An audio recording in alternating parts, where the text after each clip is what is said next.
Hello दोस्तों, आप हैं हमारे साथ हमारे YouTube channel target exam only पर। कहाँ पर हैं आप? टारगेट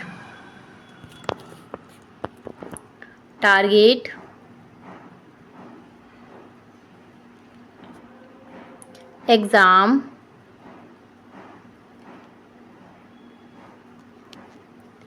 ओनली पर हैं। और जैसे कि आपको सभी को पता है कि हम यूपी डीएलएड फर्स्ट सेमेस्टर वाले बच्चों के लिए प्रशिक्षु बैच लेके आए हैं। और ये प्रशिक्षु बैच जो है आपके लिए एकदम से निःशुल्क लाया गया है। ठीक है, आप सभी को पता है। तो क्लास में अच्छे जहाँ से जहाँ लोग को जोड़ लीजिए और हमारे इस टारगेट एग्जाम ओनली को लाइक शेयर एंड सब्सक्राइब कर लीजिए। अपने बेल आइकन को अच्छे से प्रेस कर लीजिए ताकि आपको हमारा नोटिफिकेशन टाइम टू टाइम मिल सके और आप हमारी क्लास में रेगुलर आ सकें और अपने डीएलएड के लिए खूब अच्छे से प्रिपरेशन कर सके और ज़्यादा से ज़्यादा मार्क्स ला सके। ठीक है, तो यहाँ पर हम एक बार टाइम टेबल देख लेते हैं। वैसे तो जो बच्चे पुराने जुड़े हुए हैं हमारे साथ उन्हें तो पता ही है, जो नए जुड़े हैं जो आज ही हमारे क्लास में आए होंगे उनको हमारा टाइम टेबल पता होना चाहिए। ठीक है, तो यहाँ पर आपको ये भी पता होना चाहिए कि कौन कौन से टीचर आप किस किस सब्जेक्ट को पढ़ाएंगे। तो हिंदी का सिलेबस हम कंप्लीट कर चुके हैं। क्या कर चुके हैं? कंप्लीट हो चुका है हमारा हिंदी का सिलेबस। ठीक है, आप सभी को पता होगा।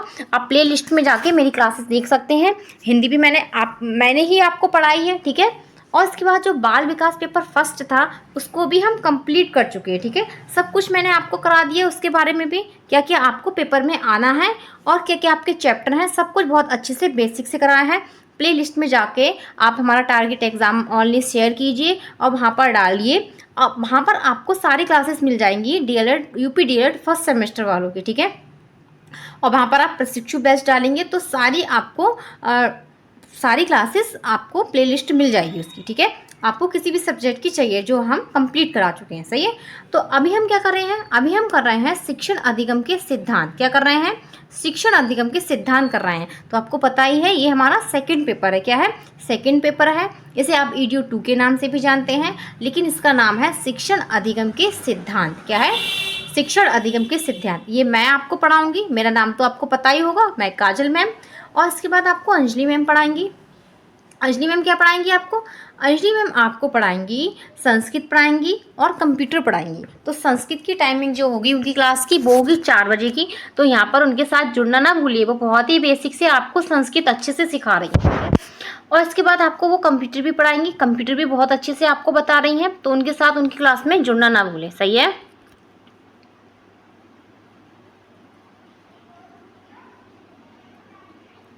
इसके बाद जो है आपको रंजीत सर पढ़ाएंगे। इसके बाद आपको रंजीत सर पढ़ाएंगे। रंजीत सर आपको क्या पढ़ाएंगे? मैथ्स पढ़ाएंगे। मैथ्स की क्लास उनकी 6 बजे की होती है। तो यहाँ पर डेली बेसिस पे उनके साथ जुड़ना ना भूलिए। बहुत ही बेसिक से आपको मैथ्स भी सिखा रहे हैं जो आपके डीएलएड में आएगी।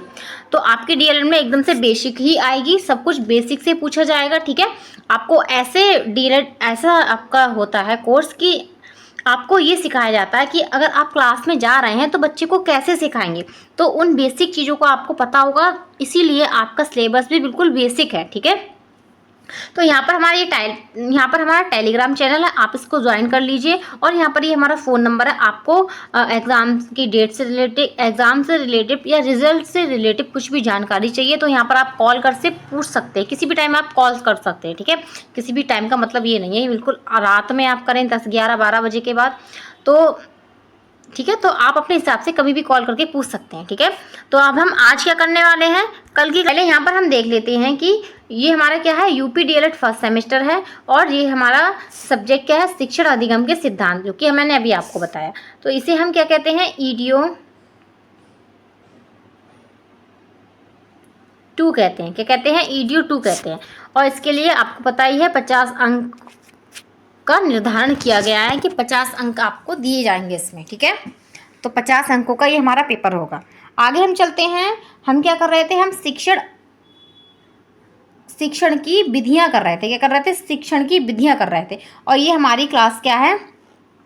शिक्षण की विधियों की क्लास हमारी ये पार्ट 2 है। कौन सा है? पार्ट 2 होगा ये हमारा आज। ठीक है, तो आपको थंबनेल में लिखा हुआ मिल जाएगा कि पार्ट 2 कौन सा है, पार्ट फर्स्ट कौन सा है। ठीक है, तो आप उसकी टेंशन मत कीजिए कि कहीं मिक्सअप ना हो जाए पार्ट फर्स्ट और पार्ट सेकंड। ठीक है, तो यहाँ पर जो है टीचिंग मेथड जानेंगे, आगे हम देखते हैं, इसको हम विधियाँ भी कह सकते हैं, प्रविधियाँ भी कह सकते हैं। तो कौन कौन सी हम इसमें कर चुके हैं, यहाँ पर देखिए ये हैं, मैंने आपको बताई थी ये पूरी जो आपको विधियाँ एग्जाम में आएंगी, ठीक है, जो आपके सिलेबस में दी हैं। कुछ और विधियाँ भी हैं जिनके बारे में हम जानेंगे, ठीक है, जो आपके सिलेबस में तो नहीं दी हैं लेकिन आपसे पूछ लिया जाता है उनके बारे में, ठीक है। तो प्रश्नोत्तर विधि हम कंप्लीट कर चुके हैं, विवरण विधि कर चुके हैं। आज हमारी व्याख्यान विधि होगी। हमने किस किस के बारे में जाना है, हमने जाना है प्रश्नोत्तर विधि देख ली, विवरण विधि देख ली, वर्णन विधि देख ली, ठीक है।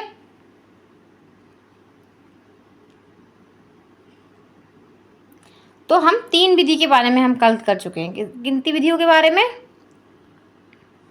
कल हम जो हैं अपनी 3 विधियों के बारे में जान चुके हैं, ठीक है। तो इनके बारे में मैंने आपको बहुत ही बेसिक से डिटेल में बताया। देखिए मैं दिखा रही हूँ आपको, ये मैंने आपको क्या है, पहले हमने शिक्षण का जो है शिक्षण विधियों का अर्थ जाना, फिर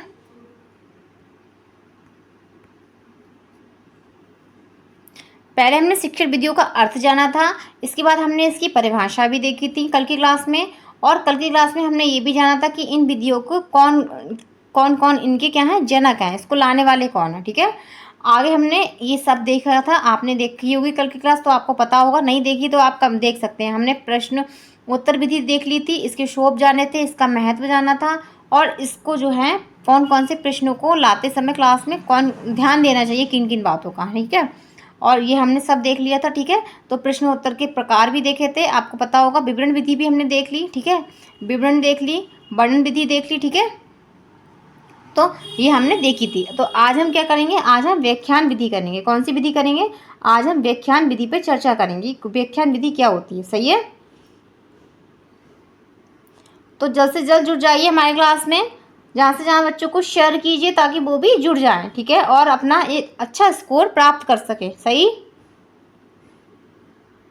तो आज हमारी नेक्स्ट विधि क्या होने वाली है, आज हम करेंगे कौन सी विधि करेंगे, आज हम करेंगे व्याख्यान विधि। इसके बारे में फुल डिटेल में मैं आपको बताऊंगी व्याख्यान विधि क्या है, इसकी लाभ दोष भी जानेंगे। लाभ दोष भी आ चुके हैं आपके एग्जाम में, ठीक है। तो इस सारे के बारे में जानेंगे, और भी 1-2 विधि के बारे में और भी जानेंगे। हम इसको पार्ट में इसीलिए करेंगे क्योंकि आप ताकि बोर ना हो, सही है।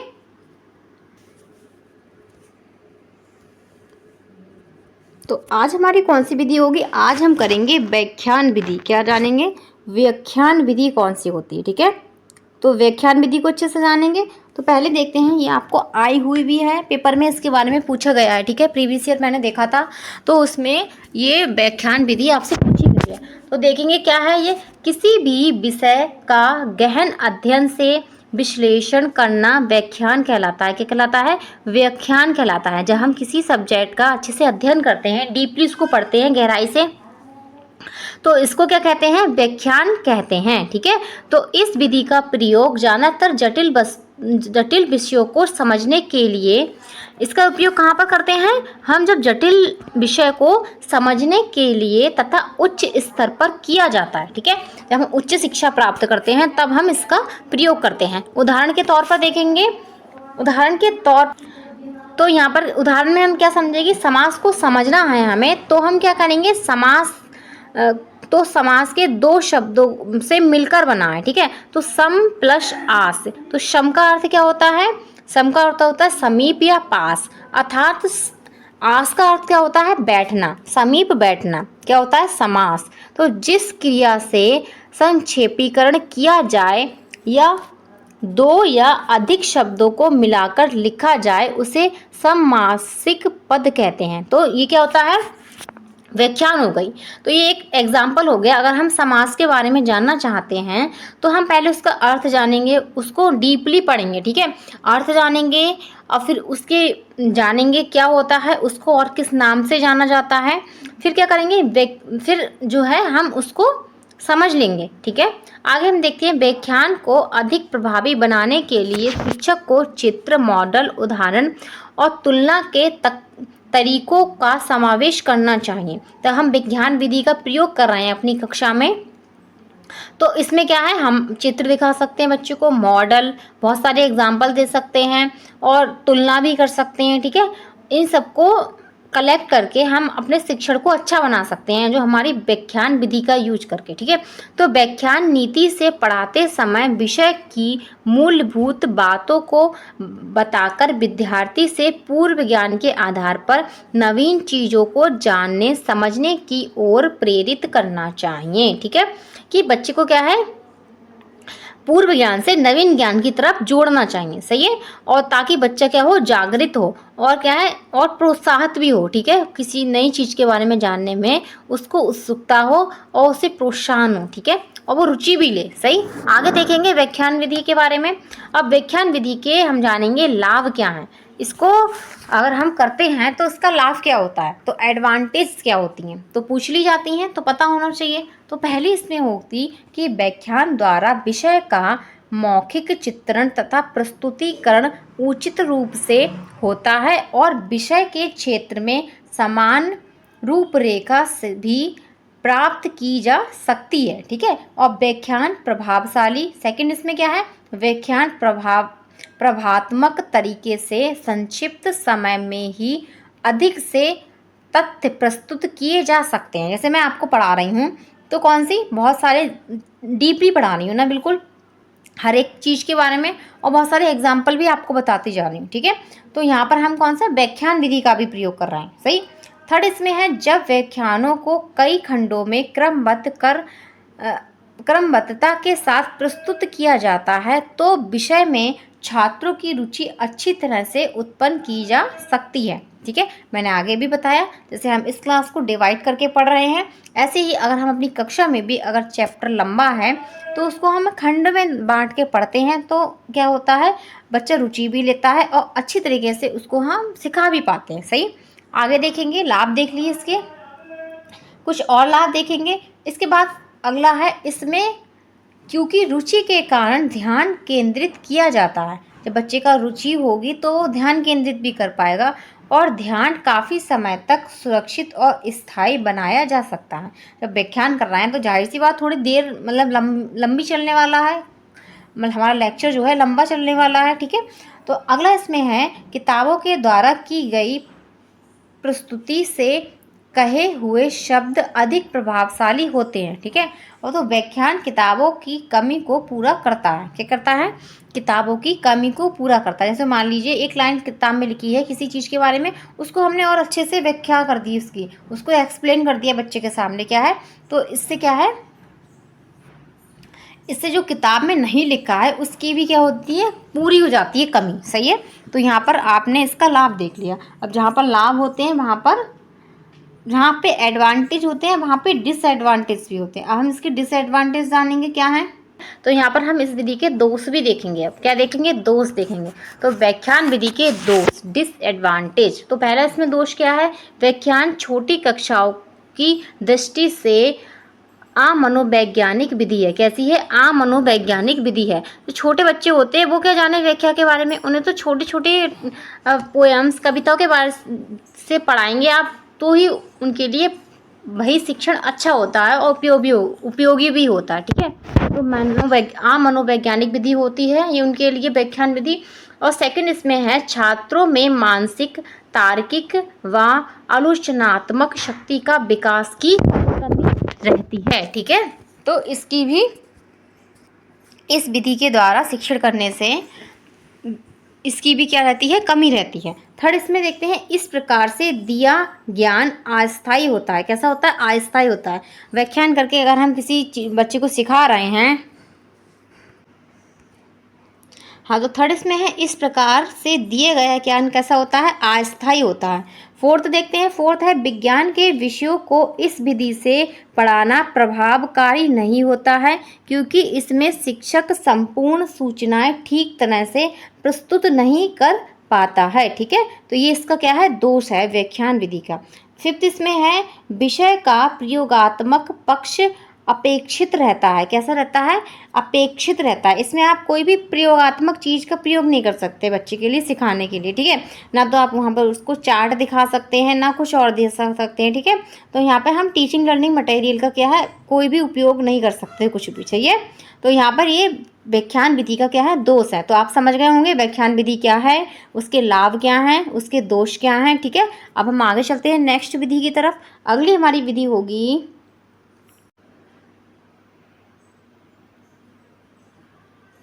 तो अब हम अपनी स्पष्टीकरण विधि के बारे में जानेंगे कि ये है क्या। तो किसी वस्तु विषय घटना को अच्छी तरह समझना स्पष्टीकरण कहलाता है। इस विधि को उद्घाटन विधि भी कहा जाता है। यह विधि ज़्यादातर जटिल विषयों को सरल रूप से बोधगम्य बनाने के काम आती है। ठीक है, शिक्षक को चाहिए कि पाठ्य वस्तु के प्रमुख पक्षों का चयन कर ले और उसके बारे में प्रत्येक बातों को प्रकाशित करे। इसके लिए चित्र, मॉडल, श्यामपत्र और लेखन के माध्यम बनाया जा सकता है। ठीक है, इन माध्यमों को द्वारा हम स्पष्टीकरण विधि का अपने शिक्षण में प्रयोग कर सकते हैं। सही है, आगे देखते हैं।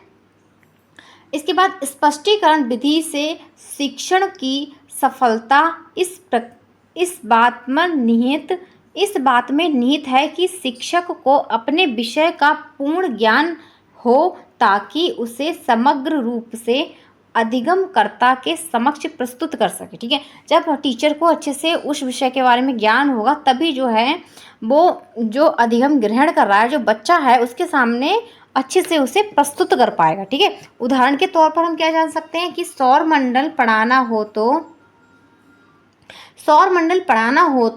उसमें सौर मंडल का अर्थ, उन ग्रह तारों के समूह को स्पष्ट करना होगा। फिर प्रत्येक ग्रह तारे की स्थिति प्रक्रिया को स्पष्ट रूप से समझाना होगा। इसके बाद क्या, चित्र, तारामंडल भ्रमण का सहारा लिया जा सकता है। ठीक है, जो तारामंडल का चित्र होता है, भ्रमण कराना तो संभव नहीं होता है। ठीक है, तो हम उसको चित्र द्वारा समझा सकते हैं। ठीक है, तो यहाँ पर हम इसका स्पष्टीकरण विधि का प्रयोग कर सकते हैं, लेकिन इसमें जब टीचर को उसके बारे में पूरी जानकारी हो तभी आप इसको उपयोगी बना सकते हैं। आगे चलते हैं, यहाँ पर हमारी ये विधि भी कंप्लीट होती है। अब हम आगे चलते हैं, स्पष्टीकरण प्रविधि आप अच्छे से समझ गए होंगे। अब इसके क्या देखेंगे, लाभ देखेंगे। ठीक है, तो स्पष्टीकरण विधि के लाभ क्या है, इसके लाभ क्या हैं, हम इनके बारे में जानेंगे। ठीक है, क्योंकि कभी कभी आपसे ऐसा हो सकता है कि आपसे उसकी डेफिनेशन ना पूछे, उसके लाभ पूछ ले, उपयोगिता पूछ ले, तो भी आप इसको मतलब यही ही लिखे आए। ठीक है, तो देखेंगे पहला इसमें क्या है, पहला इसमें है प्रत्येक पहलू का ज्ञान। क्या होना चाहिए, स्पष्टीकरण से हम प्रत्येक पहलू का क्या है, ज्ञान बच्चे को करा सकते हैं। सही है। सेकंड इसमें है क्रमबद्धता व तार्किकता। तो इससे क्या होता है, क्रमबद्धता भी आती है और तार्किकता भी आती है। ठीक है, ज्ञान की समग्रता, बच्चे के अंदर क्या होता है, ज्ञान की समग्रता होती है। फोर्थ इसमें है कि प्रत्येक बिंदु का ज्ञान क्या है, प्रत्येक बिंदु का ज्ञान, बच्चे को प्रत्येक बिंदु का ज्ञान हो जाता है। सही है, तो आप स्पष्टीकरण के लाभ भी जान गए होंगे। अब हम आगे चलते हैं, नेक्स्ट चलेंगे, अगला हमारा क्या होगा, अगली हमारी विधि होगी निरीक्षण एवं अवलोकन प्रविधि। निरीक्षण एवं अवलोकन प्रविधि। ठीक है, तो दोनों को एक साथ में ही समझेंगे। पहला इसमें है, यह तथ्य पूरी तरह स्थापित है कि देखी हुई घटना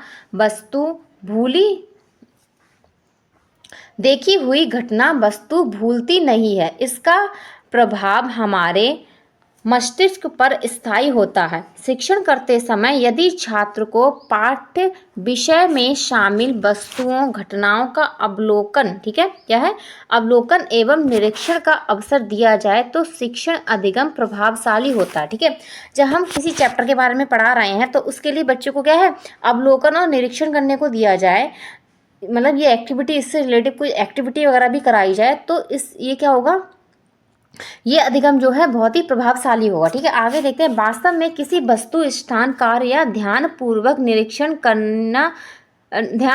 निरीक्षण करना ही अवलोकन है। सभी विषयों में, विशेषकर विज्ञान, कृषि तथा समस्त विज्ञान के लिए यह अधिक उपयोगी है। समझना कि इस विधि का मूल तत्व है। ठीक है, क्या है,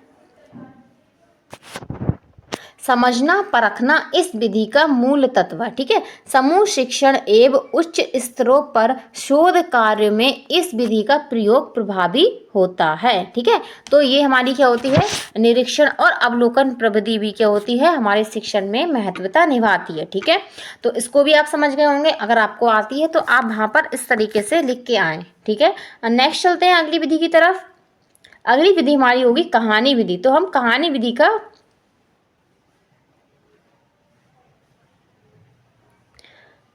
अब कहानी विधि का महत्व जानेंगे। तो आप कहानी विधि का अर्थ समझ गए होंगे। अब हम जानेंगे कहानी विधि का महत्व क्या होता है, क्या उपयोगिता है इसकी। तो इसे और भी प्रभावी बनाया जा सकता है यदि कुछ बच्चों को ध्यान में रखा जाए। ठीक है, तो पहला इसमें क्या है, एकाग्रता, क्या बच्चे की एकाग्रता बनी रहती है। और दूसरा क्या है, कल्पना शक्ति का विकास, बच्चे में क्या होता है, कल्पना शक्ति का विकास होता है। सही है।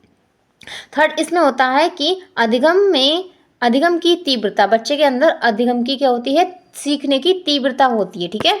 फोर्थ इसमें है कहानी विधि मनोवैज्ञानिक होने के कारण शिक्षण क्षेत्र में सबसे लोकप्रिय है। क्या है, ये विधि जो होती है सबसे लोकप्रिय मानी जाती है। सही है, आगे हम चलते हैं और इसकी महत्वता देखेंगे।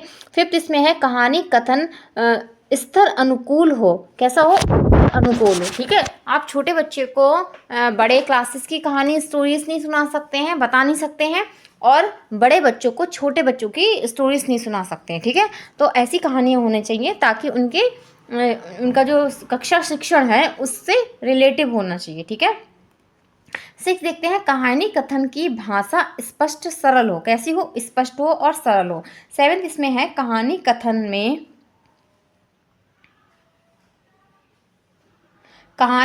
में प्रसंग अनुसार हाव भाव आरोही अवरोही हो, क्या हो, हाव भाव हो आरोही अवरोही। जैसे हम छोटे क्लासेस में बच्चों को कहानी कराते हैं तो हम वैसे ही एक्शन करते हैं। आपने देखा होगा प्राइमरी स्कूल में जब टीचर्स पढ़ाती हैं तो वैसे ही एक्शन करती हैं और लय ताल के अनुसार पढ़ाती हैं उस कहानी को। ठीक है। 8 नंबर है कहानी कथन के साथ पाठ्य सह सामग्री का उचित प्रयोग होना चाहिए। ठीक है, तो लर्निंग जो मटेरियल होता है, टीचिंग लर्निंग मटेरियल, इसका भी प्रयोग करना चाहिए हमें। चाहिए। 9 नंबर है कि कहानी कथन के बाद अधिगमकर्ता से बोधगम्यता के प्रश्न अवश्य पूछे जाएं। ठीक है, अगर हमने कहानी पढ़ा दी तो हम उससे पूछेंगे, तो उससे रिलेटिव हमें बच्चे से क्या क्वेश्चन पूछने हैं। ठीक है, अगर मान लो हाथी या चींटी की कहानी सुना रहे हैं या खरगोश या कछुओं की कहानी बच्चे को सुना रहे हैं तो उसमें बच्चे से हमें क्वेश्चन भी पूछना है। ठीक है, कि इससे आपको क्या सीख मिली, इस कहानी से आपको क्या समझ में आया, इसमें कितने लोग थे, इस तरीके से हम बच्चे से क्वेश्चन कर सकते हैं। ठीक है, उस कहानी से रिलेटिव। तो यहाँ पर ये कहानी की उपयोगिता ही आप अच्छे से समझ गए होंगे। तो मुझे उम्मीद है आप कहानी विधि का महत्व अच्छे से समझ गए होंगे और होता क्या है और कैसे हम इसको उपयोग में ला सकते हैं अपनी क्लास में, ये भी समझ गए होंगे। ठीक है, तो यहाँ पर आज की हमारी क्लास यहाँ पर कंप्लीट होती है। अब हम नेक्स्ट क्लास में और भी प्रविधियाँ करेंगे। ठीक है, तो ये हमारी क्या होगी, ये पार्ट 2 हमारी क्लास का होगा। कौन सा पार्ट होगा, पार्ट 2 होगा हमारी क्लास का। ठीक है, तो यहाँ पर हमारे YouTube channel target exam only को टारगेट एग्जाम ओनली को लाइक शेयर एंड सब्सक्राइब करना ना भूलें। अपने बेल आइकन को अच्छे से प्रेस कर लीजिए ताकि आपको हमारा नेक्स्ट क्लास का नोटिफिकेशन टाइम टू टाइम मिल सके। ठीक है, और आप हमारी क्लास में रेगुलरली आइएगा, आपको बहुत अच्छा कंटेंट दिया जाएगा, बहुत अच्छे तरीके से जो है आपको गाइडेंस मिलेगी और सारी चीज़ें बहुत अच्छे से कराई जाएंगी आपकी पेपर की प्रिपरेशन के लिए। ठीक है, तो यहाँ पर हमारे इस यूट्यूब चैनल को अपने दोस्तों को भी शेयर कर दीजिए ताकि वो भी अपने डीएलएड में अच्छा स्कोर प्राप्त कर सके। ठीक है, क्योंकि फर्स्ट सेमेस्टर में हमें इतना डर होता है कि हमारे बैक लगने की संभावना बहुत ज़्यादा होती है। आप किसी से भी पूछ लीजिए जिसने बीटीसी करी है, उसका जो फर्स्ट ईयर है बहुत ही मुश्किल से गुजरा होगा, क्योंकि उसे ये डर लगता है कि कहीं हमारी बैक ना लग जाए। आप ऐसा चिंता बिल्कुल भी मत कीजिए, क्योंकि अगर आप हमारी कंटिन्यू क्लासेस ले रहे हैं तो आपकी बैक बिल्कुल भी नहीं लगेगी। ठीक है, और आप रेगुलरली सब कुछ देखिए। नोट्स अगर आप बना रहे हैं तो बहुत अच्छी बात है, नोट्स बनाइए प्रॉपरली। ये आपको हमारे टेलीग्राम चैनल पे PDF डाल दी जाएगी, आप वहाँ से भी पढ़ सकते हैं। ठीक है, तो ठीक है, आज के लिए बस इतना ही। ओके, धन्यवाद।